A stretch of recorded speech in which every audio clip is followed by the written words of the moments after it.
Hello, this is Doug Doherty with Hamilton Flourishing, and I'm here with my compatriot and good friend Patrick Hampton, who also works with Hamilton Flourishing. And I'll tell you, Patrick and I are really concerned about something, and we wanted to send a quick note out to everybody who gets to see this video. On the ballot right now, if you live in the city of Chattanooga, you are voting on a change to the city ordinance number 13555. It's a change to this city charter that allows for a police advisory and review committee. And what this committee will do, it's on the ballot now, if you vote for it, they'll be in power, is to sort of oversee the policing power in Chattanooga.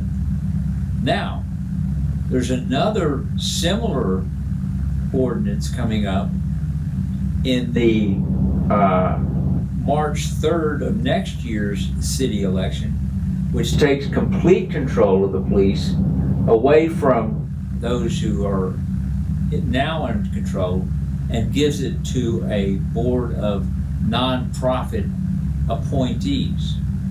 If you find that hard to believe, it is hard to believe. Patrick Hampton has been working on it all day.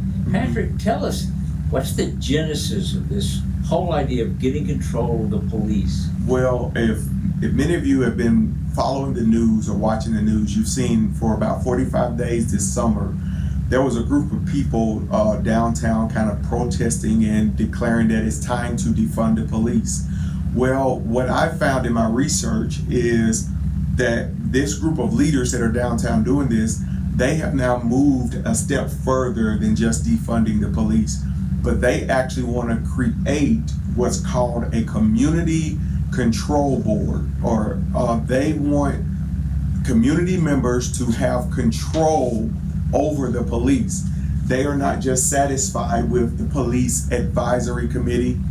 They kind of consider that as just a panel of yes men to the council. They actually want control. And I did a lot of research on this, and we're going to be kind of sending this out to you all so you can start researching it for yourself.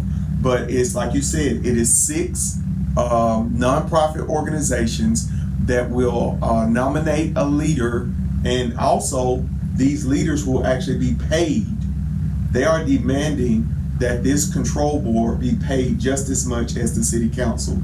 So it's a lot of stuff that's going on, and they want to get to the point where they are defunding the police, but then it moves towards abolition of policing.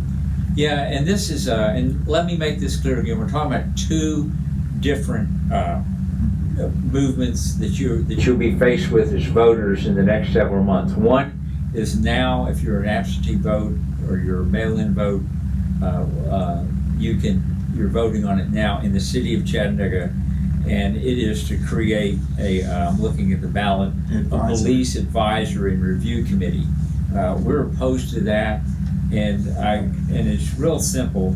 Patrick's giving you some of the reasons, but one, the police already have loads and loads of accountability, all the way from the federal things to prosecutors to their bosses. The mayor can fire the police chief if he wants to. He's an employee of the police department.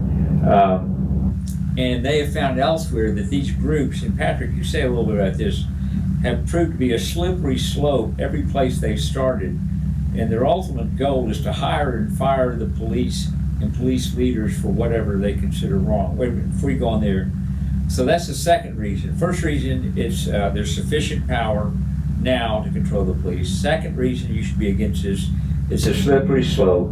The third reason is this is entirely led by radical leftist groups. And it's really crazy. And then the fourth reason is the end game is to take over as unelected people of the police and the courts and municipalities, so that they're hiring and firing the police chief, and hiring and firing the policemen, and setting quotas for how many people they can arrest, how many people of what color they can arrest or not arrest, and gender and age, and it's really crazy. But there's two issues One being voting now, one voting in March. And so, Patrick, tell us a little bit about the people that are leading all this. Okay. These 6 organizations. Now, you have in the community, you have SIMPA Community Cares Organization, which used to be Chattanooga Cares. They're more of a community health organizations. I really don't understand how they got involved in this or why they're involved in this. But then you have a group called Citizens or Concerned Citizens for Justice. Now, this is a very radical group here in Hamilton County where they are kind of the ones that's really leading the way. You have another group called the 10,000 Fearless Men of the South. And these 10,000, this group is actually led by the Nation of Islam. Many of you know Louis Farrakhan. This is one of the organizations that is going to be nominating someone to be on this control board.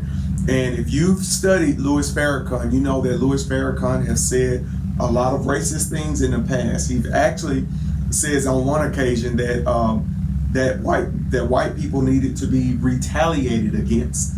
And this stuff you can find online on the internet. So just think about this. If you have a control board where Louis Farrakhan has influence through this 10,000 fearless men, imagine what could come out of that control board. Imagine what can be said about police. Imagine the conflict that we can have in our city.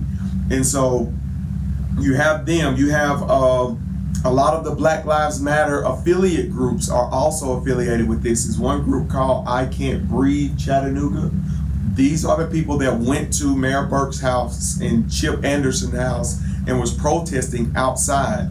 And so you're going to have these radical leftist groups that are going to be nominating people to be on this board.